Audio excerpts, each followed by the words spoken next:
What do Monday night's Alberta by-election results really mean for Alberta and, by extension, the rest of Confederation? It is June 25th, 2025. I'm Sheila Gunn-Reid, but you're watching the Ezra Levant Show. Shame on you, you censorious thug.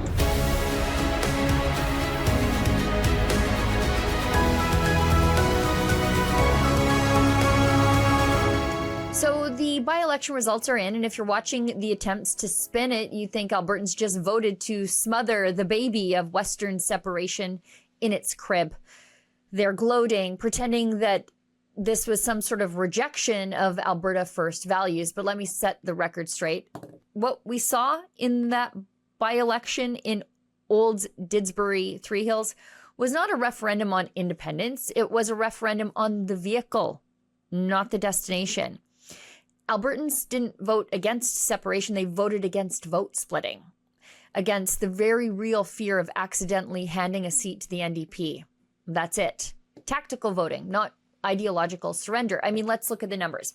In Edmonton, Strathcona, NDP leader Naheed Nenshi took a whopping 82.3% of the vote, but that riding was never, ever in play. It's a fortress for the socialists. In Edmonton, Ellerslie, the NDP's Gurdej Singh Brar held on, but support dropped from nearly 62% in the general to almost 51% in the by-election. The UCP made up some ground. And in Old Didsbury Three Hills, a rural stronghold, UCP candidate Tara Sawyer won with 61%, while the separatist challenger from the Republican Party drew nearly 18%. It's not nothing, but it's not a breakthrough either. So the electoral map didn't shift. But the public mood, it sure has. According to a Leger poll, 70% of Albertans say they understand why someone would support separation. And more than half of Canadians nationwide say they get it too. That includes 63% of men, 48% of women, and a whopping 77% of conservative voters. Even 48% of Liberal voters admit they understand the motivation, even if they don't agree with it. Now here's the real crazy number. 47% of Albertans say they support separation outright. That's not a sliver. That's almost half of the province. And when Premier Danielle Smith says separatists aren't fringe, she's right. We know she's just tabled legislation to make citizen initiative referendums easier, including ones on independence, because she knows this issue isn't going away. It's growing. What this by-election showed us is that people are serious about autonomy still, but they're being strategic about how to get it. They don't want to throw away a vote on a protest party if it means handing more power to Nenshi or, worse, Mark Carney. People want leverage, not virtue signaling. They want a movement, not a splinter party. So no, this isn't the end of the road by any means for independence. It's a fork in it. And now the question isn't if Alberta will push back harder against Confederation. The only question is how. Will it be through a political party, a constitutional negotiation, a full-on fight with the feds, or a full-scale referendum? That's still taking shape. But make no mistake, the frustration, the drive for respect, and the fight for Alberta's future, it's alive, it's growing, and it's about to get louder. Joining me up after the break is Edmonton Sun columnist Lauren Gunter on the results of Monday night's 3 Alberta by-elections. Stay with us.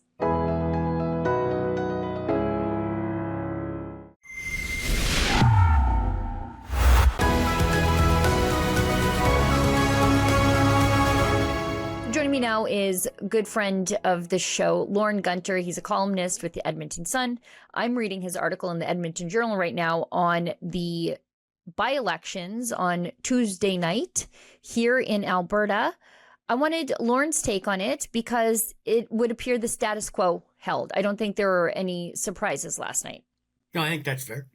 The NDP won the 2 ridings that they already had, and the UCP held on to the 1 riding it had. And that is a little unusual, of course, in mid-tenure by-elections, because people often vote against the government. But since the 2 ridings in Edmonton were already held by the opposition, it's easy to vote for the opposition and against the government. I think the surprise would have been if the separatist Republican Party had done better than it did in Olds, Didsbury, Three Hills, which is right in the central part of the province. And I think they probably thought they should have done better than they did. They got 17% of the vote. They helped take 15% away from the UCP compared to the 2023 general election, but they finished third. They finished behind the NDP. So, yeah, I think you're right when you say the status quo held. Yeah, I mean, I think a victory. I don't think anybody who is really serious about what was happening in Olds, Didsbury, Three Hills thought that the Republicans really stood a chance of taking that riding. No. But I think it would have been considered a real achievement for them if they had bested the NDP. Yep. And they didn't do that in a riding that historically has elected a separatist MLA. It has. So 1982, when it was just called Olds Didsbury, Gordon Kessler from the Western Canada Concept won that riding right after the National Energy Program was imposed by the federal Liberals. I think that's what's missing this time, is that there wasn't one giant offense by the Liberals. Like, nobody out here expects the Liberals to build a pipeline. Nobody out here expects them to get rid of the net zero power grid or the EV mandate or any of the things that are offensive. But right now, there isn't one thing that people rally around. In 1982, the NEP had just happened. There were all sorts of small oil field service companies that were going under already because drilling had fallen off completely. Right. And so there were a lot of people who were angry, and they surprisingly elected Kessler. Now, there was that was early in 1982. There was a general election in November of 82, and Kessler lost. He lost to the PC candidate. At that point, Peter Lougheed came in with all but, I think, 3 seats in the legislature. And so things went back to normal in the general election. But by-elections, as I was saying before, tend to be protest votes. And in this case, first of all, the turnout in Olds, Didsbury, Three Hills was crazy. Good. It was crazy. Yeah, it was huge. It was good. You know, so last night in the 3 by-elections together, there were 33,000 votes cast total in the 3. Almost 16,000 of them, just about half of them, in Olds, Didsbury, Three Hills. So it's not as though the UCP voters in that riding sat home and thought, we got this covered. And that's another reason that Kessler won in 82, is that the PCs thought they had it in the bag. They stayed home. The Western Canada Concept people were driven, and they came out, and they won. In this case, the UCP, I think what benefits the UCP at the moment is that Smith has been very staunch against Ottawa. She's been strong against Carney. She was even stronger against Trudeau. And so she gets an awful lot. She gets a bit of a pass. She is the person to whom a lot of the discontent with the Liberals in Ottawa, that goes to her. She has done a good job of handling that file, and it goes to her. Until she gives people a reason not to, I think the Republican Party, the Separatist Party, is going to have a problem. I think there are a couple of other problems that the Republicans encountered in this by-election on Monday night. One is that their leader had been a UCP member until April 24th. Right. So that's only 2 months he's been in the Republican Party. The other is I drove through that riding twice during the by-election, and I kept thinking, why are all these Liberal signs up here for? These big red signs with white lettering and everything. Exactly my thoughts, too. It was his. There was Cameron Davies, the Republican Party leader. Those were his signs. Yeah. It looked like Liberal signs. And we have just, of course, finished a federal campaign back in April where those red signs were up there for the Liberal candidates. And so I think people were looking at things and went, this Cameron Davies Liberal guy running for. And I think the other problem that party has is its name. The Republican Party of Alberta wasn't really an offensive name until Trump got sworn in again in January, but when you look at poll after poll after poll, even conservatives in Canada have soured on Trump and the Republicans to some extent. And so Davies, the leader of the Republican Party of Alberta, the separatist candidate, was running against his own short tenure in the separatist movement. He was running with really bad signs, and he was running with a name that doesn't help him. I mean, it might not hurt them big time, but it doesn't do him any favors either. So I think those were the three things. And, that riding should be prime for separatists. It's rural. It's fairly affluent. There are 3 or 4 major population centers in that riding where there's a lot of ag business or oil business that does really well. And frankly, people who are rural and, let's say, affluent, but certainly comfortable, tend to be the ones who feel the grievances against Ottawa the most.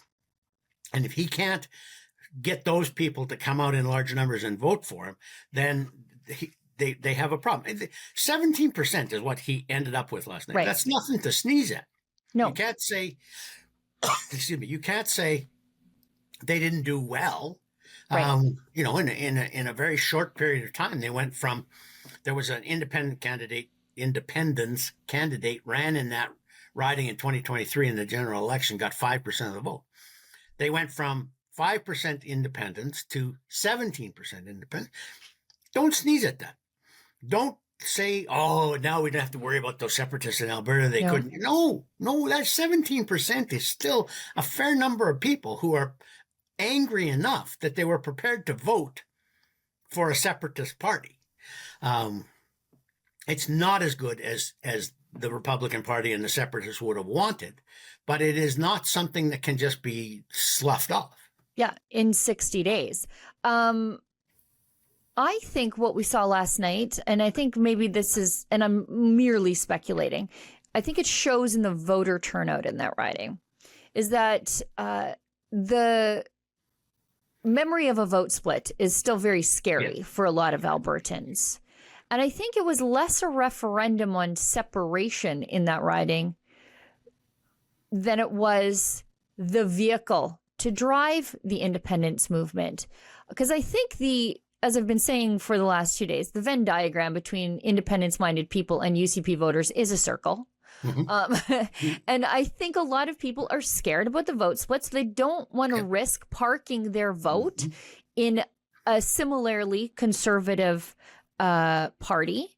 And I think they are looking at it and thinking, well, independence, whatever that looks like, whether it's within Canada or as Americans or a sovereign republic, whatever. I think they think that the party system is the wrong vehicle to achieve those means. I think you've hit on something there too, in that the Republican Party of Alberta is going to have a problem until it has one proposed solution. Right. Until it says we're going to be an independent country of our own we hope to have nice relations with Canada and the United States, but we're going to be an independent Republic of Alberta.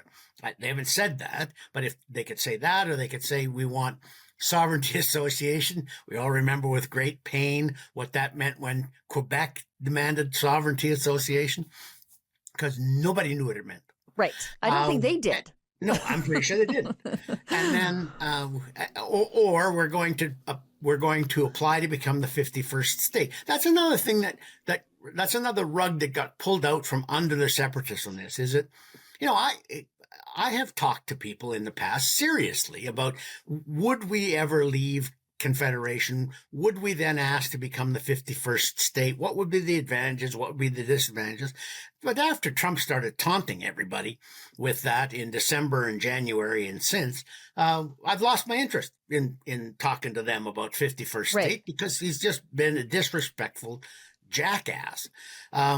So they had that problem too, because they have talked about being the 51st state before. So there's a lot of stuff that worked against separatists that could be, like, I can tell you there are two things that the provincial government is really worried about the federal government doing. One is not approving a pipeline, which I think is a very real possibility. I actually think that's what they're aiming at. They keep saying things like, well, maybe we would do a pipeline, but there are no private sector people pushing it now. And who would? They're going to, they're going to do what Trudeau did about LNG, which is to say there's no business case for a new pipeline. We tried. It wasn't us getting in the way. But of course, every impediment that's in the way of a private sector investor coming forward has been put there by the federal Liberals over the last 10 years and is still there. So that's one of the things the provincial government's very worried about. The other one is that we're worried about a new tax on oil and gas, the proceeds from which will be used to support subsidies for manufacturing industries in Ontario and Quebec.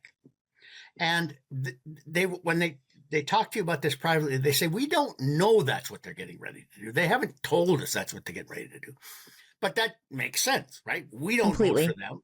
Ontario and Quebec vote for them. So why not do what Pierre Trudeau did back in the 80s and steal money from the West and give it to Central Canada? So either one of those would be the trigger for a real separatist movement. What we have now, I think, is 17% of people in a riding that should be favorable to separatists expressing their frustration and anger with Ottawa because the Liberals snatched defeat from the Conservatives' jaws. And, or snatched victory from the Conservatives' jaws. And so I think that's mostly what you got there. You just got some frustration and anger. There is no real separatist movement yet. Yeah. I think a lot of people were just apprehensive. The NDP, that's only 6 years ago. Yep. And we saw them run up the middle. And I think based on the voter turnout there, they just didn't even want to risk it. And it really motivated the UCP voters. I think you're absolutely right. And I even in my column today said, the only way I can ever see the NDP winning the government again is if there's vote splitting on the right, which is what happened in 2015. Wildrose and the PCs split the vote almost evenly and allowed an awful lot of New Democrats to win in Calgary and even in 5 or 6 what we would call rural ridings. Not really rural. I mean, they're not small town, egg-centered ridings. They're mostly ex-urban ridings. They're just outside Edmonton and Calgary. But they won enough seats with the vote splitting to become the government. And when Jason Kenney came back and brought the two Conservative parties together, it went right back to what it had been before the 2015 election, which was about 50 to 53% Conservative vote, and the NDP at around 36 or 37%. And that will happen again. It'll happen again and again and again in Alberta, so long as the right doesn't split the vote. And I know for a fact, as you do too, that that's the thing that UCP are most worried about with the separatist movement, is that people say, oh, Smith is given license to the separatists to get a referendum. Oh, Smith is being coy with but separatism. She has got to play that exactly right, or she risks the Republican Party or some other separatist party coming in and scooping up just enough votes to elect the NDP. Yeah, you peel off 10 or 15% in some of those urban ridings, and that's an NDP MLA. And I think that's what the Alberta Next panel is all about. I'm happy to see it. The premier's, as we're recording this on what's today? Tuesday. She's announcing her Alberta Next panel to engage Albertans in what we want her to bring to the table with the federal government. And I think it's a very smart move because she's got to keep that 10 or 15% within the UCP to hang on to the Calgary, really. Exactly right. And, I think she's also learned the order, the timing for doing this sort of stuff from her pension plan idea. there was nothing wrong with Alberta having its own pension. Sure. From an investment standpoint and a political standpoint, you could make a really strong case that we should Definitely. take our money away from Ottawa, which dithers it around all over everywhere, and concentrate it in Alberta. Like maybe if we had our own pensions plan, we could build a pipeline to the East Coast. The feds couldn't come out and say, oh, there's no one proposing a pipeline. Well, maybe if we had our own pension plan, that pension plan would have put the billions aside to help build that pipeline. So there were good reasons to have a provincial pension plan. One of the other ones is that we have such a young population and such an affluent population that we end up, of course, subsidizing pensions for everyone else in the country. And we don't see a lot of benefit from that. You don't see Doug Ford in Ontario saying, gee, I'd really like to thank the people of Alberta for helping my seniors with their pension. So you don't get any, we don't get any gratitude. We don't get any political sway out of it. So I could see a real good, strong reason why there should have been an Alberta pension plan. But you don't go into that without having softened the ground a lot. And people, particularly people who are getting to be close to retirement age, were worried that they weren't going to have the money that had been promised them. CPP is a terrible investment. Right. If you were putting money aside for your own retirement, you would not give it to the CPP. Right. Because your return's about 8 or 9%. You could get that anywhere from the guy down by the stop sign on my street corner who has some idea from reading Financial Post what's going on. So it's not a good investment, but it's solid. It's there. You know it's going to be there. And that was the problem with her pension plan ideas, that she came out with this idea. Oh, isn't this great? We're going to do this. And people were saying, whoa, wait a minute. I don't want to risk my retirement for that. So I think with this Alberta Next panel, she's going about it the right way. She hasn't put out a proposal. She hasn't said, here's what we want to do. She said, I'm going to appoint these people who love the province and are very knowledgeable people. They're going to go around. They're going to listen to you. They're going to help, have you tell them what's going on. And then we'll come up with a strategy. And I think that's a much better way of doing it than they did with the pension plan. So, yeah, I hope she's learned a lesson.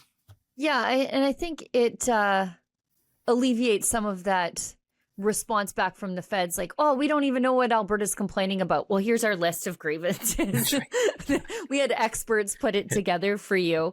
I wanted to ask you before I let you go. Yep. Nenshi is now in the legislature. Are they finally going to get the Nenshi bounce now that he's there? No. I don't think so.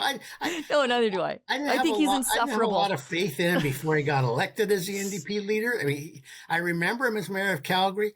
He, in his own mind, was always the smartest person in every room he was ever in. Yeah. He's arrogant. He's urban. He's lefty. Yeah.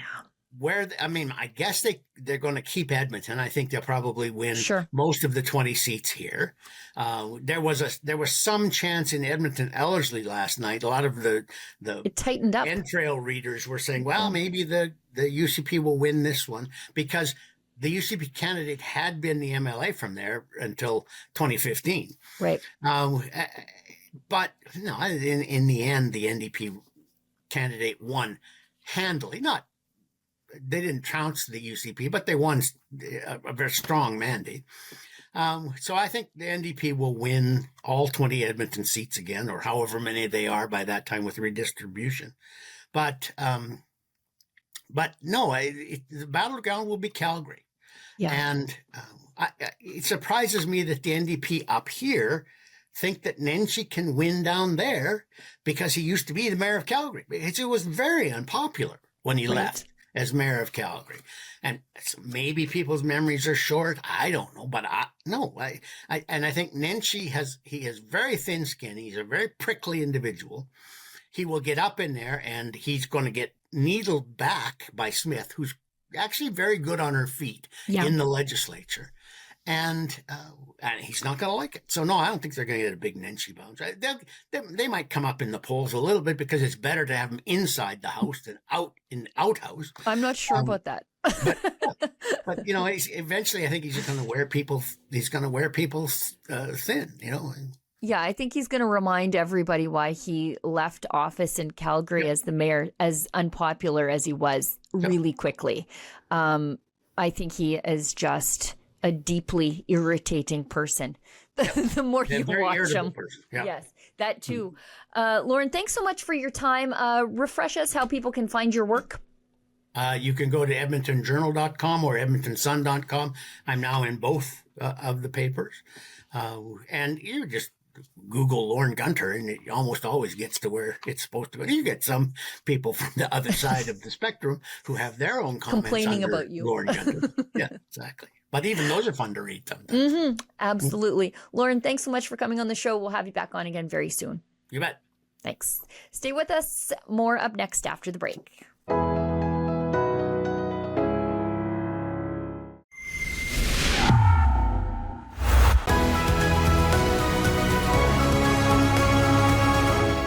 As you know, Ezra turns over the last portion of the show to you at home because without you, there's no Rebel News. So we better care what you have to say about the work that we do here.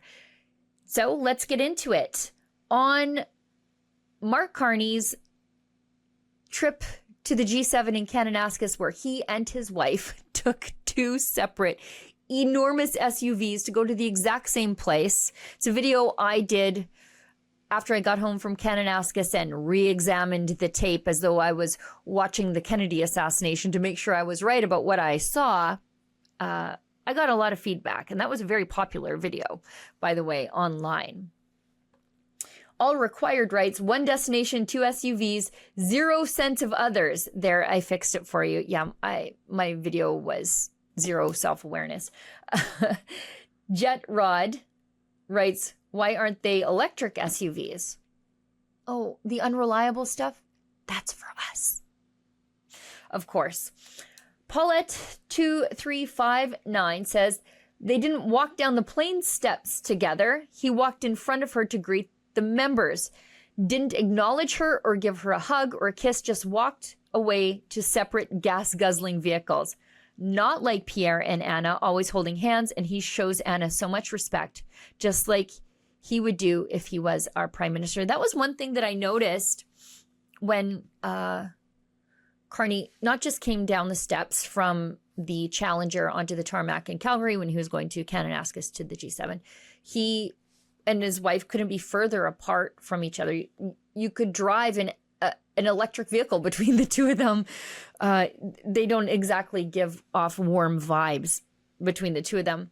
But it's just bad male manners. Maybe I am somebody who believes that chivalry isn't quite dead, although I believe modern feminist is doing its best to axe murder it. But a husband or a boyfriend or, even a son, you're supposed to sort of walk beside the woman, and especially husband. He just sort of left her in the dust. It was just very weird. And yes, in stark contrast to Pierre Poilievre and his wife Anna, those two seem like the loving, most closest couple. And of course, we don't know the inner workings of their family, but good Lord, they at least put on a good show that they are a couple that actually loves each other. When Mark Carney got to Kananaskis, he ran up to greet the leaders and do that weird, posing bow thing. And his wife was probably 10 feet behind him. She could have wiped right out. And he wouldn't have even heard her fall because he was so far ahead of her. It's just the weirdest, craziest things. And yeah, climate zealots. You and I have to get taxed on our SUVs because our SUVs are damaging the climate, don't you know? And these two can jump into separate SUVs to go to the exact same function. And don't send me letters. She is not important to the continuity of government. She's not like the vice president. They can travel in the same vehicle together for security reasons, for sure. Of course. All right. Well, everybody, that's the show for today. Thank you so much for tuning in. I believe Ezra's got the show tomorrow. Thanks for bearing with me. And as the boss always says, keep fighting for freedom.